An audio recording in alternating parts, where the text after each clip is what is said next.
अधिवक्ता परिषद आणि वकिलांची संघटना रायगड आणि पनवेल यांच्या संयुक्त विद्यमाने आयोजित केलेल्या या कार्यक्रमामध्ये महाराष्ट्र विशेष जनसुरक्षा कायदा या विषयावरचं व्याख्यान होतं आणि त्यामुळे देशभरात दुर्गम भागातून सुरू झालेला नक्षलवाद शहरी भागापर्यंत फ्रंटल ऑर्गनायझेशनच्या रूपानं माओवादी कडवे डावे न्यायालयीन शब्दानुसार यांनी उभ्या केलेल्या नवीन चेहऱ्यासहित त्या सहभागितेमध्ये इन्फ्लुएन्स करून गुंतवलेल्या जनतेच्या भावनांना विपर्यास करणं या सगळ्याच्या वर संघटनाबंदी आणण्याची आवश्यकता सर्वोच्च न्यायालयाने सांगितली।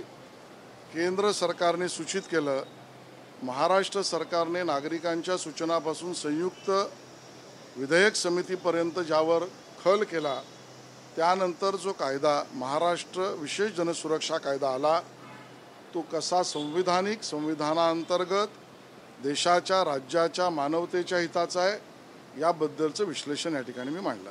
सर, मुंबई महानगरपालिकेच्या निवडणुका लागणार MMRDच्या कशा पद्धतीची तयारी चालू झाली आहे काय? मुंबई महापालिकेच्या निवडणुका असो, राज्यातल्या नगरपालिकांच्या निवडणुका असो, नगरपंचायतीच्या निवडणुका असो, जिल्हा परिषदेच्या निवडणुका असो, या सगळ्यामध्ये माननीय देवेंद्रजी फडणवीसजींच्या नेतृत्वात आणि माननीय प्रदेश अध्यक्ष रवींद्रजी चव्हाण यांनी केलेल्या मार्गदर्शनानुसार संघटनेच्या कडून पडताळणी आणि फॉलोअप आणि फीडबॅकची व्यवस्था पूर्ण झाली।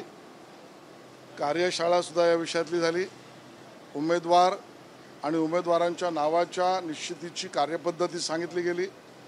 या सगळ्यांवर अंतिम निर्णय करण्यासाठी 11 तारखेला सकाळी 9 वाजल्यापासून वर्षा बंगल्यावर बैठक होईल।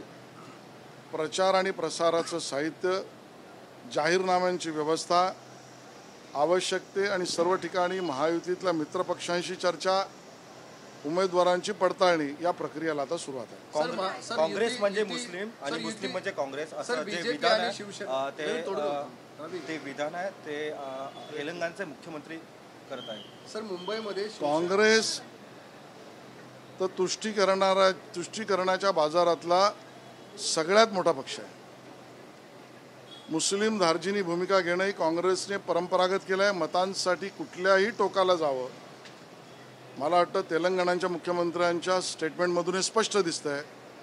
दुर्भाग्य हे आहे की महाराष्ट्रात दुबार मतदार आणि बोगस मतदार प्रश्नचिन्ह ज्या मतदारांवर निर्माण केलं जात आहे त्यामध्ये उबाटा सेना आणि मनसे सुद्धा सहभागी आहे आणि मनसेने जी नावं भोईर, पाटील अशी एक वायुमंडळ परसेप्शन आमच्या मराठी भूमिपुत्र हिंदू मतदारांच्या बाबतीत निर्माण केलं।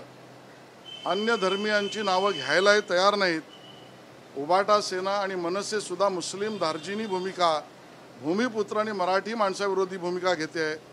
ती भूमिका या उबाटा सेनेची आणि मनसेची तेलंगणाच्या काँग्रेसच्या मुख्यमंत्र्याबरोबर साधर्मवादी दिसते, हा आमचा आरोप आहे। सर, मुंबईमध्ये अनेक स्थानिक लेवलला आहे ते BJP आणि शिवसेनेचे कार्यकर्ते म्हणतात की स्वतंत्र निवडणूक झाली पाहिजे। अशी कुठलीही चर्चा अधिकृत स्तरावर नाही। या पद्धतीची चर्चा स्थानिक स्तरावर होऊ शकत नाही। अशा पद्धतीचा निर्णय आणि चर्चा मान्य देवेंद्र फडणवीसजी, एकनाथ शिंदेजी, अजितदादा पवारजी आणि रामदास आठवलेजी यांच्या स्तरावरच होईल।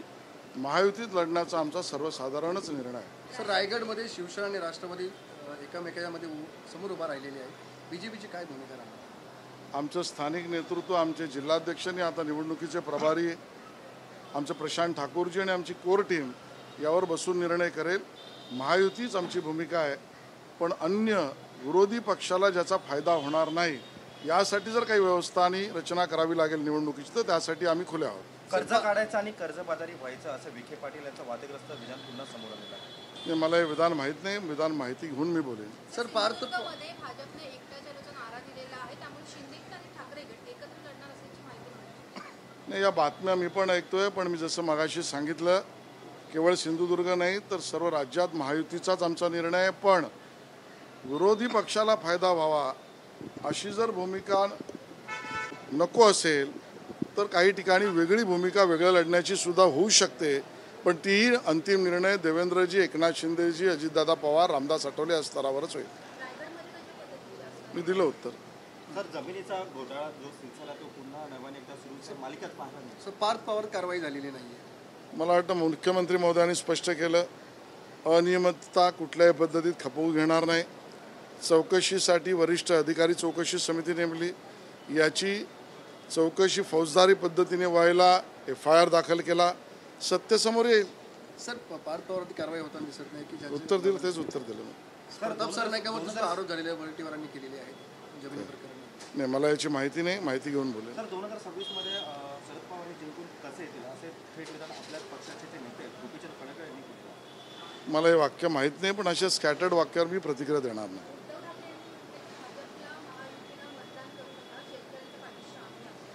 ते गेलेच आहेत बांधावर मतं गोळा करण्यासाठी, शेतकऱ्यांचे अश्रू पुसण्यासाठी नाही.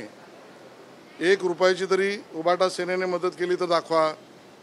शेतकऱ्यांना काही भरीव आवश्यकता आहेत त्या पूर्ण केलेल्या आहेत का उबाटा सेनेने दाखवा. उद्धवजी स्वतः मुख्यमंत्री असताना कधी बांधावर घेऊन कर्जमुक्ती केली आहे का ते दाखवा. त्यामुळे स्वतः काही करायचं नाही. ज्या व्यवस्था शासकीय चालू आहेत, 8,000 कोटीच्या वर निधीचं वाटप होतं आहे, अजूनची व्यवस्था आपण करतो. अशा वेळेला मतं आपल्याकडे उरणार नाहीत. असा मतं गोळा करण्याचा दौरा हा उद्धवजींचा दौरा आहे. सर, आज रायगडची बैठक आहे, काय चर्चा होणार आहे, काय मार्गदर्शन? चर्चा झाल्यावर सांगू.